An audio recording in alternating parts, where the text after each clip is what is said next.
If you're paying down your home loan the traditional way, you're missing out on one of the most powerful wealth building strategies available to Australian property owners.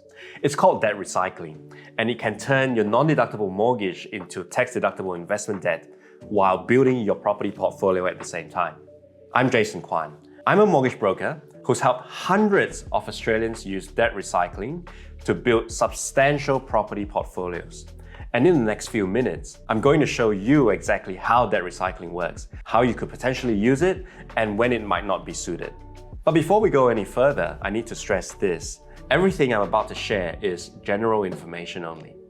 You absolutely must speak to your accountant and your financial planner before implementing any of this, because everyone's tax position is different. Okay, so what is debt recycling? Let me start with the barbecue explanation. Debt recycling is converting non-tax deductible debt into tax deductible debt. You have the same amount of debt, but now you get money back from the ATO. I know it sounds too good to be true, but stick with me here. There are two types of debt, good and bad.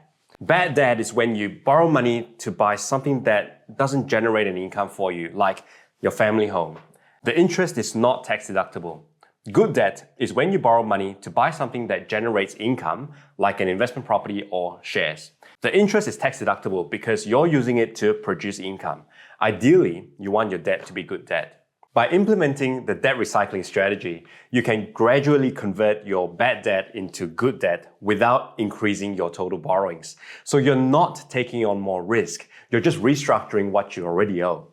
Let's say you've got a home worth 1 mil and an existing loan of 800,000, and you've got 200 grand sitting in your offset account. Step number 1, we reduce your home loan by tipping your offset balance in. So your loan drops from 800 to 600,000. Step number 2, we immediately raise another 200,000 loan facility as an investment loan, keeping your total debt at 800,000. But now we have 200 offsetting this new facility. Here's the key. You're still paying interest on 600 grand in total, exactly the same as before. But now you've got a 600 grand PPR loan and a 200 grand investment loan that's fully offset. Now here's where the magic happens. Let's say your income is 10 grand a month, and instead of putting 5 grand towards your home loan and 5 grand cash into investments, you put the full 10 grand into your home loan. Then you draw 5,000 from your investment facility to buy your investments. The result is that you're now paying interest of $5,000 of tax-deductible debt instead of non-tax-deductible debt. And because you're putting more money into your home loan principal, you're paying it down faster. Now let me show you the difference with the tax benefit. Let's use the same example. $600,000 home loan, $200,000 investment facility. You're putting $5,000 extra into your home loan each month and drawing $5,000 for investments. Before debt recycling, you're paying 5% interest on $600,000 of non-deductible debt. That's $30,000 a year in interest with no tax benefits. After debt recycling, you're paying 5% on $595,000 of non-deductible debt because you paid down $5,000 and 5.5% on $5,000 of tax-deductible debt.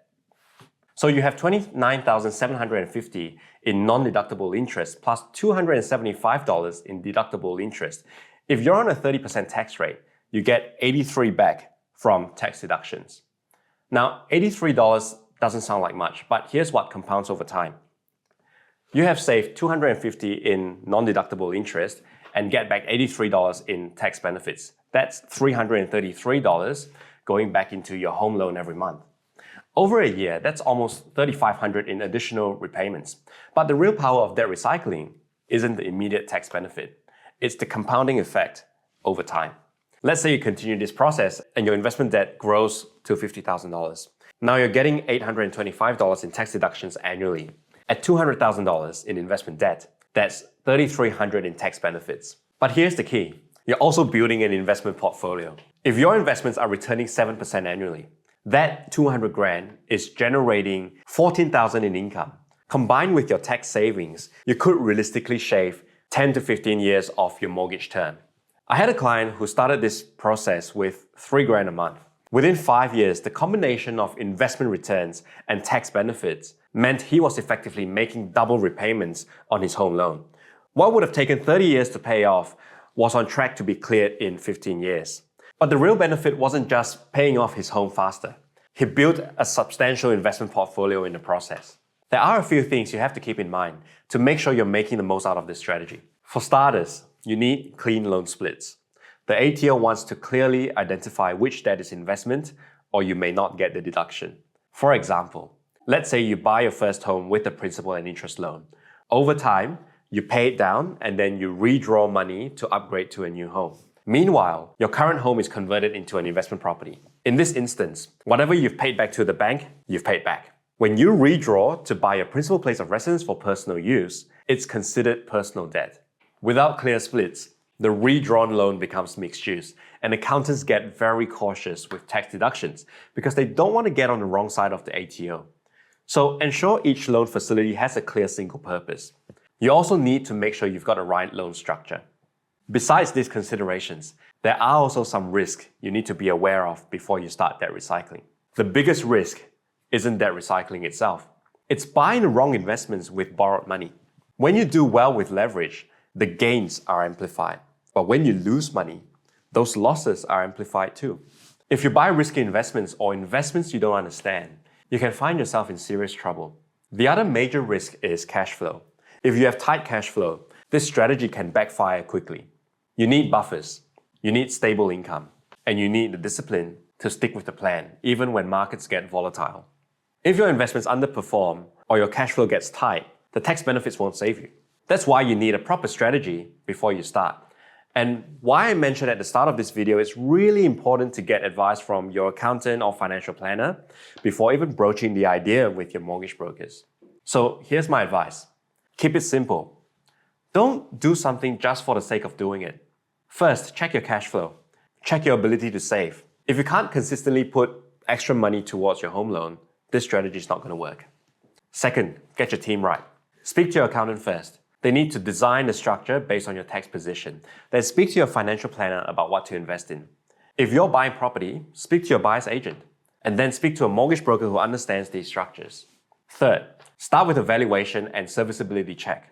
We need to know how much equity you have and how much you can borrow before we design anything. Fourth, set up clean loan splits. Each facility has one clear purpose that never changes.